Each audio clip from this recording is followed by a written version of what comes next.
इस समय आप लोग देख रहे हैं ईरान, इजराइल और अमेरिका में जो युद्ध चल रहा है, इससे एक सवाल सबसे ज़्यादा चर्चा में बना हुआ है। क्या ईरान के लगातार हमलों के बाद खाड़ी देशों का अमेरिका पर भरोसा कम हो रहा है? और खाड़ी जो देश है ना, उनका अमेरिका से बड़े घनिष्ठ संबंध थे। वो अमेरिका के भरोसे एक तरह से रहते थे। अब आप कहोगे कि खाड़ी देश कौन से हैं?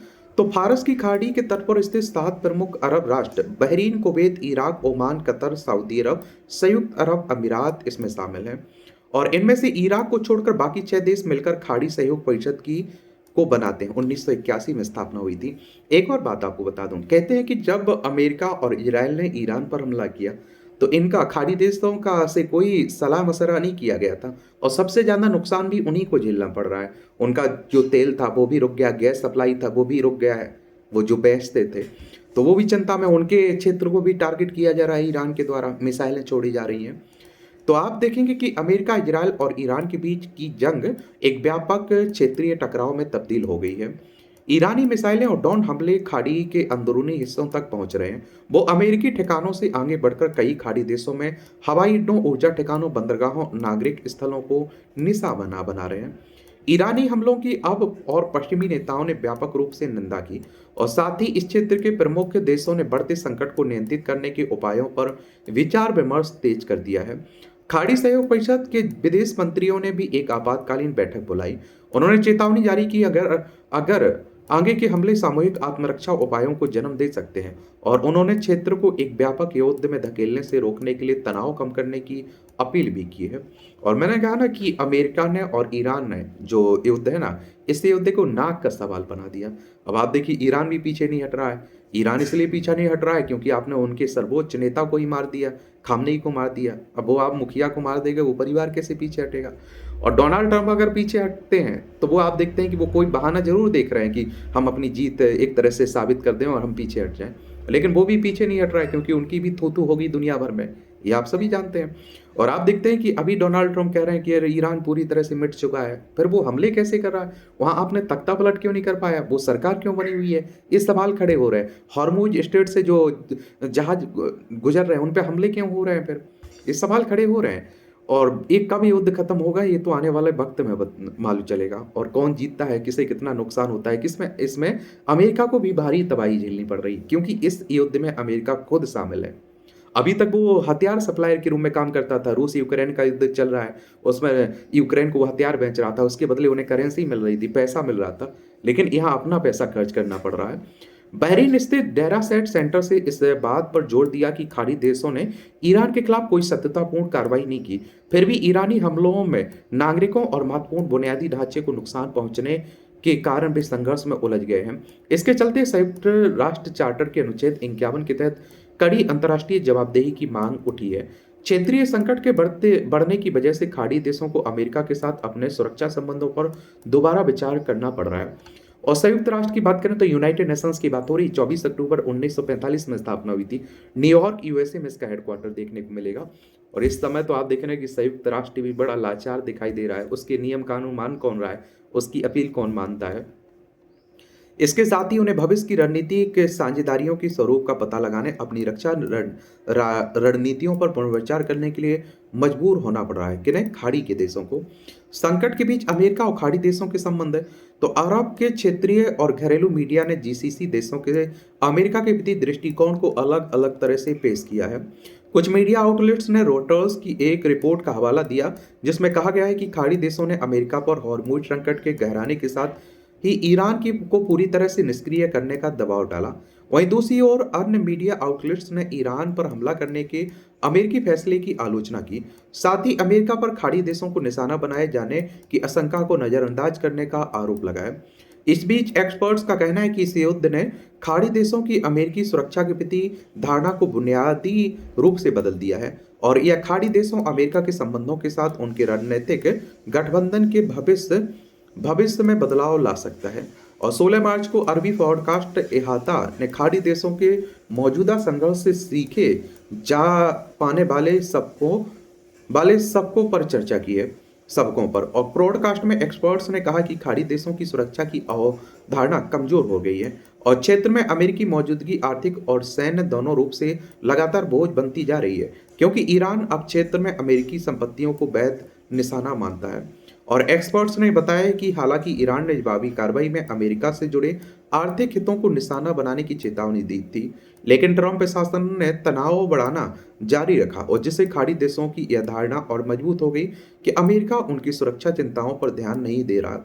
एक एक्सपर्ट्स ने कहा कि इससे खाड़ी देशों में धोखाधड़ी या फिर विश्वासघात की गहरी भावना पैदा हुई है। उन्होंने कहा कि यह धारणा है कि अमेरिका एक तरफा कार्रवाई कर रहा है और खाड़ी देशों को ईरानी प्रतिशोध के खतरे में डाल रहा है। हालांकि इस नाराजगी के बावजूद खाड़ी देशों की सरकारें मानती हैं कि वे अमेरिकी सुरक्षा साझेदारी को खत्म कर सकती हैं, लेकिन अब इसकी राजनीतिक कीमत अधिक होगी।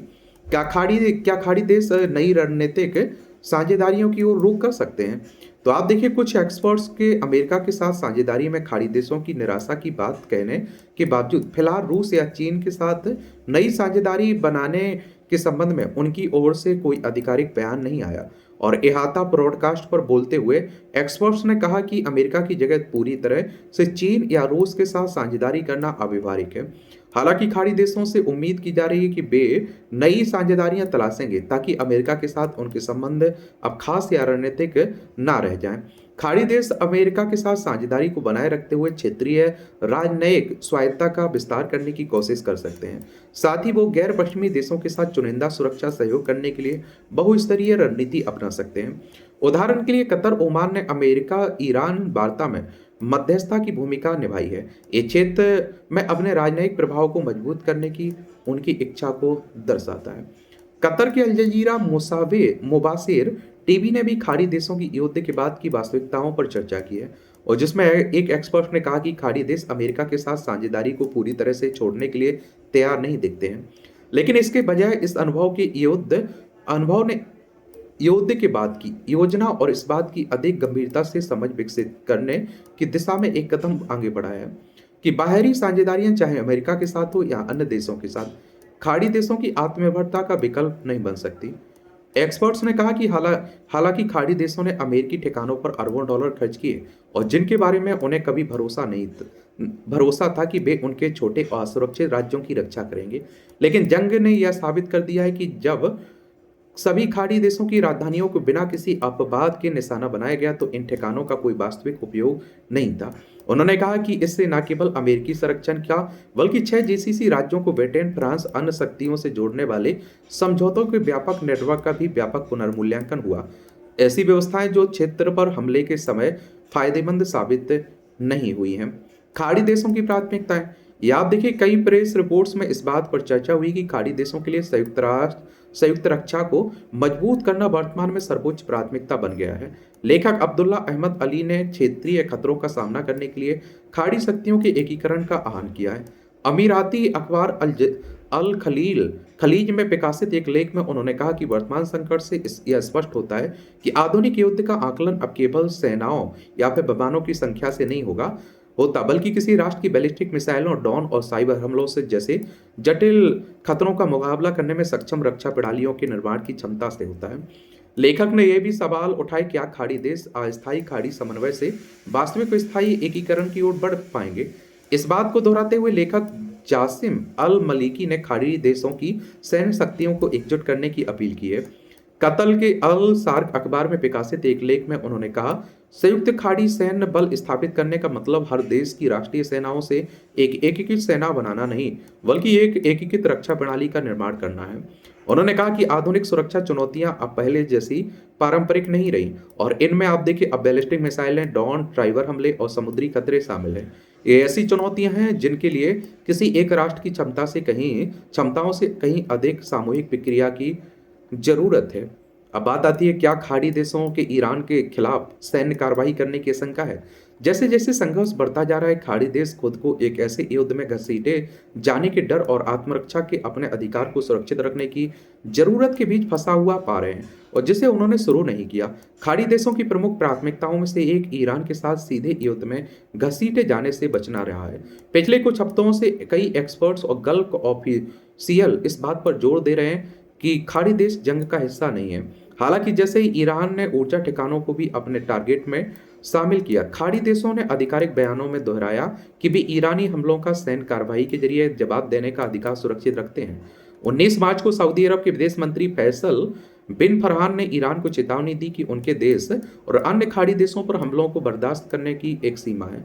उन्होंने चेतावनी दी कि सऊदी अरब अन्य खाड़ी देशों के पास अत्यंत महत्वपूर्ण क्षमताएं और सामर्थ्य है, जिनका इस्तेमाल वे इच्छा के अनुसार कर सकते हैं। अल जजीरा ने ईरान के खिलाफ आक्रमण में खाड़ी देशों की संभावित भागीदारी के समर्थन में कई कारण बताए, जिनमें अंतर्राष्ट्रीय कानून के तहत खाड़ी देशों का आत्मरक्षा का अधिकार, अमेरिका के साथ एक मजबूत सुरक्षा साझेदारी की संभावना, खाड़ी हितों के अनुरूप एक नई ईरानी सरकार के गठन में मदद करने की क्षमता शामिल है। हालांकि चैनल ने कहा कि खाड़ी देशों के ईरान पर हमले के खिलाफ अन्य तर्क भी हैं। इनमें यह चिंता शामिल है कि आक्रमण में शामिल होने से खासकर इजरायल के साथ खड़ा होना खाड़ी देशों की प्रतिष्ठा को नुकसान पहुंचाएगा। इससे यह दावा मजबूत होगा कि वे इजरायल के हितों के साथ खड़े हैं। साथ ही यह भी साफ है कि जंग में शामिल होने से क्षेत्र की आर्थिक प्राथमिकताओं को कोई फायदा नहीं होगा। चैनल ने खाड़ी अधिकारियों के इस डर को भी उजागर किया कि खाड़ी देशों के आक्रमण में शामिल होने पर अमेरिका इजरायल ईरान के साथ संघर्ष से पीछे हट सकता है, और जिससे दोनों पक्ष एक दूसरे को कमजोर करते रहेंगे और फिर खाड़ी देशों की रक्षा के लिए सेवियर्स बनकर युद्ध समाप्त करने का आह्वान करेंगे और बदले में बड़ी रियायतें मांगेंगे। और एक बात और है, ऐसा कहा जा रहा है कि डोनाल्ड ट्रंप को इजरायल ने फंसा दिया, और इसमें आप देखते हैं कि इजरायल, अब आप सोचिए 11,000 से ज़्यादा किलोमीटर की दूरी है अमेरिका और ईरान के बीच। अमेरिका के लोग भी कहने लगे हैं कि ईरान से हमें क्या खतरा था, आप तो उड़ता हुआ तीर ले रहे हैं एक तरह से, और आप यहाँ से, आप सोचिए कि पानी की तरह यहाँ पैसा बहाया जा रहा है युद्ध में, समझ रहे हैं आप। और डोनाल्ड ट्रंप चाहते हैं कि खत्म हो, ऐसा लग रहा है उनकी बयानों से, जिस तरह की वो बातें।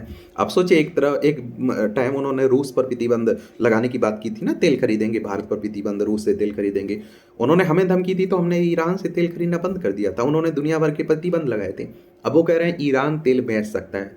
अब कौन सी हमदर्दी दिखा रहे हैं ईरान को कि और पैसा आप इकट्ठा करिए और युद्ध लड़िए आप। इस तरह का दिखाई दे रहा है कि मतलब डोनाल्ड ट्रंप क्या फैसले ले रहे हैं, ये बड़ा कन्फ्यूजन में है। आप ईरान को एक तरफ तो दबाने की कोशिश कर रहे हैं, एक तरफ उससे कह रहे हैं कि आपको मैंने छूट दे दी, तेल आप किसी भी देश को बेच सकते हैं, कोई भी खरीद सकता है।